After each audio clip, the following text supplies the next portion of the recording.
Hello, everybody. I hope you guys are all having a great day. So, nowadays it seems like anybody who talks about the Lord gets rejected. Um, if and everybody has their belief, but when you read the New Testament, it tells you that God has put the Spirit of the Lord within us. He calls us and tells us that we are the temple. Reading the Nag Hammadi library, it all makes a lot more sense to me. And I know I'm not crazy now because it says so in ancient manuscripts that were written around 100 BC or AD, excuse me. Um, and when I can look back and I can see that everything that I kind of thought originally was actually kind of right, um, and then I read the New Testament, it all makes a lot more sense. Being rejected by the world is a good thing. And I'm not saying like every single person, because I know that there's more people out there than just me that think this way. But when you can actually see that there is a world beyond what we see with our eyes, it's easier to understand how some of these ancient manuscripts, or why some of these ancient manuscripts were hidden. It's because they didn't want us to know.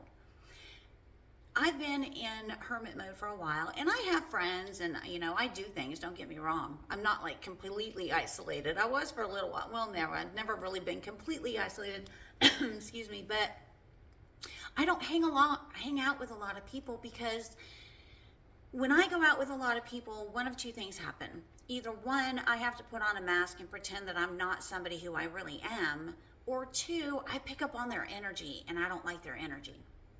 But, I didn't really understand a lot of the reason why people didn't listen to me, why they didn't hear me when I would tell things, speak the truth or tell them what I thought. And here's what I found. In Romans chapter 9, it says, so you see, God chooses to show mercy to some, and he chooses to harden the hearts of others so they refuse to listen. Well, oh my gosh, that's why they wouldn't listen to me. It wasn't anything I did.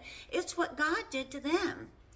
And then going down to verse 23, it says, he does this to make the riches of his glory shine even brighter on those whom he shows mercy, who are prepared in advance for glory. And then I went back and I read in Romans chapter 5, and it says, we can rejoice too when we run into problems and trials, for we know that they help us develop endurance, and endurance develops strength of character, and character strengthens our confident hope of salvation. Absolutely it does. And then I went back to John chapter 15, and it says, if the world hates you, remember that it hated me first.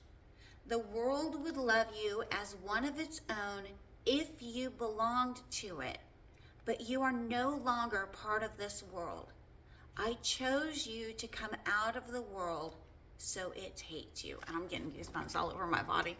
We can come up against people and we don't understand why they don't like us, why they say negative things about us, why they refuse to help us, why they refuse to listen to us.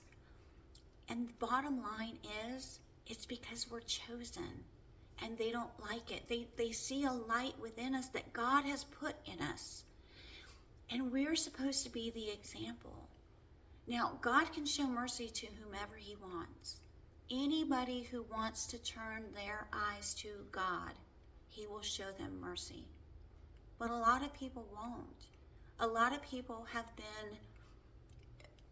been cast into forgetfulness so that they don't see the truth.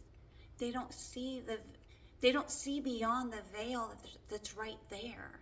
Seeing that there are powers in this world that want to take away the blessings that God has put on our life. So when you're in doubt, when you're struggling to get acceptance, remember, your acceptance does not come from the world. It comes from God. And when the world rejects you, it means God has accepted you and he chose you. Have a great day. Blah, I can't even speak now. Have a great day, you guys. I'll talk to you soon. Please like and subscribe. Bye.